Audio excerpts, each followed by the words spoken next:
ओम शांति। आज 30 सितंबर 2025।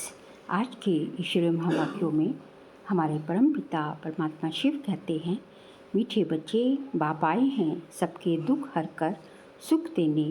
बाप आए हैं सबके दुख हर कर सुख देने, इसलिए तुम दुख हरता के बच्चे किसी को भी दुख मत दो। प्रश्न, ऊंच पद पाने वाले बच्चों की मुख्य निशानी क्या होगी? उत्तर, वह सदा श्रीमत पर चलते रहेंगे, कभी हट नहीं करेंगे। अपने को आप ही राज तिलक देने के लिए पढ़ाई पढ़कर गैलप करेंगे, अपने को कभी घाटा नहीं डालेंगे। सर्व प्रति रहमदिल और कल्याणकारी बनेंगे। उन्हें सर्विस का बहुत शौक होगा। कोई भी तुच्छ काम नहीं करेंगे, लड़ेंगे झगड़ेंगे नहीं। गीत तूने रात गवाई सोई के, दिन गवाया खाई के। ओम शांति। रूहानी बच्चे रूहानी बाप के सामने बैठे हैं। अब इस भाषा को तो तुम बच्चे ही समझते हो और कोई नया समझ ना सके। हैं रूहानी बच्चे, ऐसे कभी कोई कह नहीं सके, कहने आएगा ही नहीं। तुम जानते हो हम रूहानी बाप के सामने बैठे हैं, जिस बाप को यथार्थ रीति कोई भी जानते नहीं, भले अपने को भाई भाई भी समझते हैं। हम सब आत्माएं हैं, बाप एक है, परंतु यथार्थ रीति नहीं जानते। जब तक सम्मुख आकर समझे नहीं, तब तक जगत समझे भी कैसे? तुम भी जब सम्मुख आते हो तब समझते हो। तुम हो ब्राह्मण ब्राह्मणियाँ, तुम्हारा सरनेम ही है ब्रह्मावंशी, ब्रह्मा कुमार कुमारियाँ। शिव की तो सब आत्माएं हैं, तुमको शिव कुमार व शिव कुमारी नहीं कहेंगे, ये अक्षर रॉन्ग हो जाता है। कुमार हो तो कुमारी भी हो, शिव की सब आत्माएं हैं। कुमार कुमारी तब कहा जाता जब मनुष्य के बच्चे बनते हो। शिव के बच्चे तो निराकारी आत्माएं ही हैं। मूल वतन में सब आत्माएं ही रहती हैं, जिनको शालिग्राम कहा जाता है। यहाँ आते हो तो फिर कुमार कुमारियाँ बनते हैं जिस्मानी। वास्तव में तुम हो कुमार शिव बाबा के बच्चे। कुमारियाँ और कुमार तब बनते जब शरीर में आते हो। तुम बीके हो, इसलिए भाई बहन कहलाते हो। अभी इस समय तुमको नॉलेज मिलती है। तुम जानते हो बाबा हमको पावन बनाकर ले जाएंगे। आत्मा जितना बाप को याद करेगी तो पवित्र बन जाएगी। आत्माएं ब्रह्मा मुख से ये नॉलेज पढ़ती हैं। चित्रों में भी बाप की नॉलेज क्लियर है। शिव बाबा ही सबको पढ़ाते हैं। ना श्री कृष्ण पढ़ा सकते, ना श्री कृष्ण द्वारा बाप पढ़ा सकते। श्री कृष्ण तो वैकुंठ का प्रिंस है, वह भी तुम बच्चों को समझना है। श्री कृष्ण तो स्वर्ग में अपने माँ बाप का बच्चा होगा, स्वर्गवासी बाप का बच्चा होगा। वो वैकुंठ का प्रिंस है, उनको भी कोई जानते नहीं। श्री कृष्ण जयंती पर अपने अपने घरों में श्री कृष्ण के लिए झूले बनाते हैं, व मंदिरों में झूले बनाते हैं। माताएं जाकर गोलक में पैसे डालती हैं, पूजा करती हैं। आजकल क्राइस्ट को भी श्री कृष्ण मिसल बनाते हैं, ताज आदि पहनाकर माँ की गोद में दे देते हैं, जैसे श्री कृष्ण को दिखाते हैं। अब श्री कृष्ण और क्राइस्ट राशि तो एक ही है, वो लोग कॉपी करते हैं। नहीं तो श्री कृष्ण के जन्म और क्राइस्ट के जन्म में बहुत फ़र्क है। क्राइस्ट का नाम जन्म कोई छोटे बच्चे के रूप में नहीं होता। क्राइस्ट की आत्मा ने तो कोई में जाकर प्रवेश किया है। क्राइस्ट की आत्मा ने तो कोई में जाकर प्रवेश किया है, विष से पैदा हो न सके। आगे क्राइस्ट को कभी छोटा बच्चा नहीं दिखाते थे, क्रॉस पर दिखाते थे, ये अभी दिखाते हैं। बच्चे जानते हैं धर्म स्थापक को कोई ऐसे मार न सके तो किसको मारा? जिसमें प्रवेश किया उनको दुख मिला। सतो प्रधान आत्मा को दुख कैसे मिल सकता है? उसने क्या कर्म किए जो इतने दुख भोगे? आत्मा ही सतो प्रधान अवस्था में आती है, सबका हिसाब किताब चुकतू होता है। इस समय बाप सबको पावन बनाते हैं। वहाँ से सतो प्रधान आत्मा जाकर दुख भोग न सके, वहाँ से सतो प्रधान आत्मा आकर दुख भोग न सके। आत्मा ही भोगती है ना, शरीर में है तो दुख होता है। मुझे दर्द है, ये किसने कहा? इस शरीर में रहने वाली, इस शरीर में कोई रहने वाला है। वे कहते हैं परमात्मा अंदर है, तो ऐसे थोड़ी ही कहेंगे हमको दुख है। सर्व में परमात्मा विराजमान है, तो परमात्मा कैसे दुख भोगेगा? ये आत्मा पुकारती है, हे परमपिता परमात्मा हमारे दुख हरो। पारलौकिक बाप को ही आत्मा पुकारती है। अभी तुम जानते हो बाप आया हुआ है, दुख हरने की युक्ति बता रहे हैं। आत्मा शरीर के साथ ही एवर हेल्दी बनती जाती है। मूल वतन में तो हेल्दी वेल्दी नहीं कहेंगे, वहाँ कोई सृष्टि थोड़ी ही है, वहाँ तो है ही शांति। शांति स्वधर्म में टिके हुए हैं। अभी बाप आए हैं सबके दुख हर कर सुख देने, तो बच्चों को भी कहते हैं तुम मेरे बने हो, किसको दुख नहीं देना। ये लड़ाई का मैदान है, परंतु गुप्त वह है प्रत्यक्ष। ये जो गायन है, युद्ध के मैदान में जो मरेंगे वह स्वर्ग में जाएंगे, उसका अर्थ भी समझाना पड़े। इस लड़ाई का महत्व देखो कितना है। बच्चे जानते हैं उस लड़ाई में मरने से कोई स्वर्ग में आज जा ना सके, परंतु गीता में भगवान वाच है, उनको मानेंगे तो सही ना। भगवान ने किसको कहा? उस लड़ाई वालों को कहा था, तुमको कहा था? उस लड़ाई वालों को कहा या तुमको कहा? दोनों को कहा। उन्हों को भी समझाया जाता है, अपने को आत्मा समझ बाप को याद करो, ये सर्विस भी करनी है। अब तुम स्वर्ग में अगर जाना चाहते हो तो पुरुषार्थ करो। लड़ाई में तो सब धर्म वाले हैं, सिख भी है, तो वो तो सिख धर्म में ही जाएंगे। स्वर्ग में तुम तब आ सकेंगे जब तुम ब्राह्मणों से आकर ज्ञान ले। जैसे बाबा के पास आते हैं तो बाबा समझाते थे, तुम लड़ाई करते शिव बाबा की याद में रहेंगे तो स्वर्ग में जा सकेंगे, बाकी ऐसे नहीं कि स्वर्ग में राजा बनेंगे। नहीं, ज़्यादा उन्हों को समझा भी नहीं सकते, उनको थोड़ा ही ज्ञान समझाया जाता है। लड़ाई में अपने इष्ट देवता को याद जरूर रखते हैं। सिख होगा तो गुरु गोविंद की जय कहेंगे। ऐसा कोई नहीं जो अपने को आत्मा समझ परमात्मा को याद करे। बाकी हाँ, जो बाप का परिचय लेंगे तो स्वर्ग में आ जाएंगे। सबका बाप तो एक ही है, पतित पावन। वह पतितों को कहते हैं, मुझे याद करने से तुम्हारे पाप कट जाएंगे और मैं जो सुख धाम स्थापन करता हूँ उसमें तुम आ जाएंगे। लड़ाई में भी शिव बाबा को याद करेंगे तो स्वर्ग में आ जाएंगे। उस युद्ध के मैदान की बात और है, यहाँ और है। बाप कहते हैं ज्ञान का विनाश नहीं होता। शिव बाबा के बच्चे तो सब है।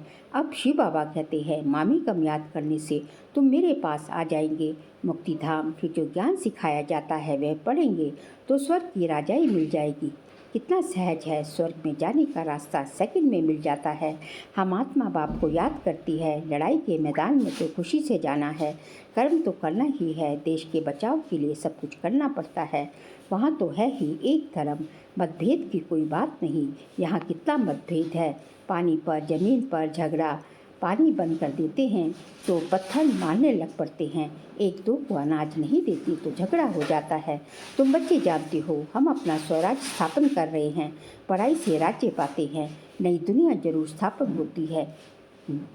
नूंद है तो कितनी खुशी होनी चाहिए। कोई भी चीज़ में लड़ने झगड़ने की कोई बात नहीं, रहना भी बहुत साधारण है। बाबा ने समझाया है, तुम ससुर घर जाते हो इसलिए अब वनवाह में हो। सभी आत्माएं जाएंगे, शरीर थोड़े ही जाएंगे। शरीर का अभिमान भी छोड़ देना है। हम आत्मा हैं, 84 जन्म अब पूरे हैं जो हुए हैं।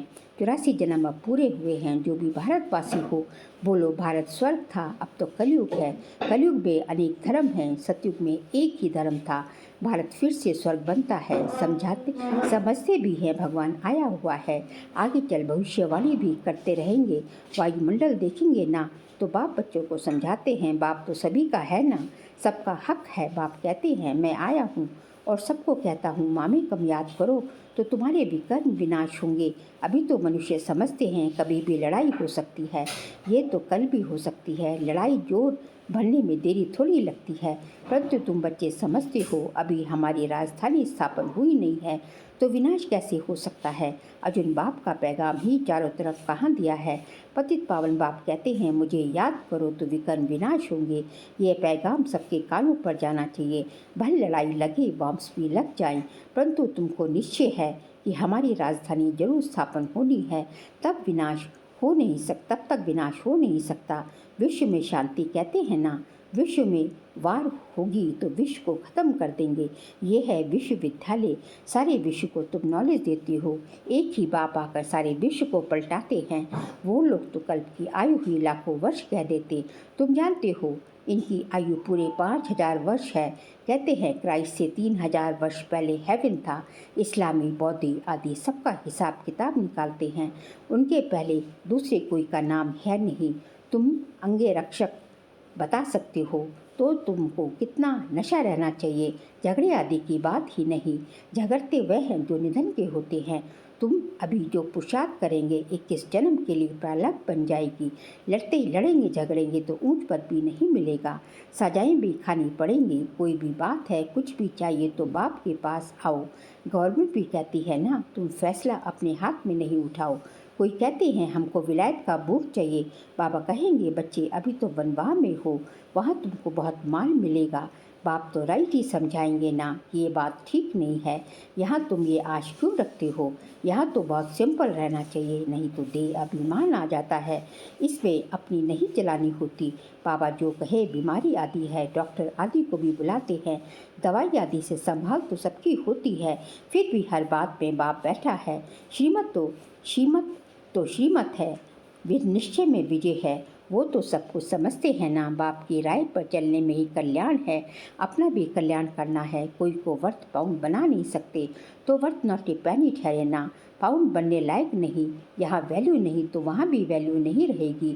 सर्विसेबल बच्चों को सर्विस का कितना शौक रहता है, चक्र लगाते रहते हैं, सर्विस नहीं करते तो उनको रहम दिल कल्याणकारी कुछ भी नहीं कहेंगे।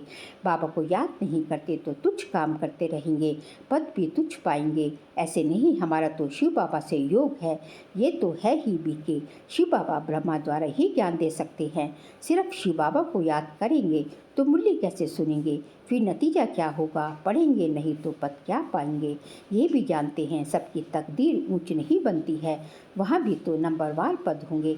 पवित्र तो सबको होना है, आत्मा पवित्र बने बिगड़ शांति धाम जा नहीं सकती। बाप समझाते हैं तुम सबको ये ज्ञान सुनाते चलो, कोई भल अभी नहीं भी सुनते, आगे चल जरूर सुनेंगे। अभी कितने भी विघ्न तूफान जोर से आए, तुम्हें डरना नहीं है, क्योंकि नए धर्म की स्थापना होती है ना।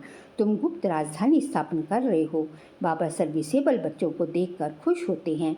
तुम्हें अपने को आप ही रास तिलक देना है, श्रीमत पर चलना है, इसमें अपना हट चल ना सके। मुफ्त अपने को पाटे में नहीं डालना चाहिए। बाप कहते हैं बच्चे सर्विसेबल और कल्याणकारी बनो, स्टूडेंट को टीचर कहेंगे ना। पढ़कर गैलप करो, तुमको 21 जन्मों के लिए स्वर्ग की स्कॉलरशिप मिलती है। डायनेस्टी में जाना यही बड़ी स्कॉलरशिप है। अच्छा मीठे मीठे सिकिल दे बच्चों प्रति माता पिता बाप दादा का याद प्यार और गुड मॉर्निंग। रूहानी बाप की रूहानी बच्चों को नमस्ते, हम रूहानी बच्चों की रूहानी बाप दादा को नमस्ते नमस्ते, गुड मॉर्निंग, शुक्रिया बाबा शुक्रिया। सार के लिए पॉइंट्स है, संगम पर बहुत सिंपल साधारण रहना है, क्योंकि ये बनवाह में रहने का समय है। यहाँ कोई भी आश नहीं रखनी है, कभी अपने हाथ में लौ नहीं लेना है, लड़ना झगड़ना नहीं है। सेकंड पॉइंट, विनाश के पहले नई राजधानी स्थापन करने के लिए सबको बाप का पैगाम देना है कि बाप कहते हैं मुझे याद करो तो विकर्म विनाश हो और तुम पावन बनो। आज का बाबा का वरदान है, संतुष्टता की विशेषता द्वारा सेवा में सफलता मूर्त बनने वाले संतुष्ट मणि भाव। सेवा का विशेष गुण संतुष्टता है। यदि नाम सेवा हो और स्वयं भी डिस्टर्ब हो व दूसरों को भी डिस्टर्ब करे तो ऐसी सेवा ना करना अच्छा है। जहाँ स्वयं के प्रति व संपर्क वालों से संतुष्टता नहीं, वे सेवा ना स्वयं को फल की प्राप्ति कराती है ना दूसरों को। इसलिए पहले एकांतवासी बन स्व परिवर्तन द्वारा संतुष्ट मणि का वरदान प्राप्त कर फिर सेवा में आओ, तब सफलता मूर्त बनेंगे। स्लोगन, विघ्नों रूपी पत्थरों को तोड़ने में समय ना गंवा कर उसे हाई जंप देकर पार करो।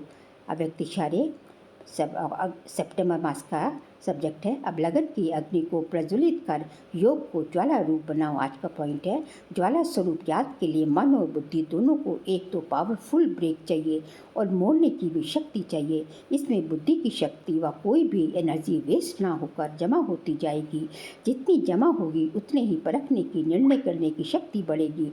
इसके लिए संकल्पों का बिस्तर बंद करते चलो, अर्थात समेटने की शक्ति धारण करो। अच्छा, ओम शांति।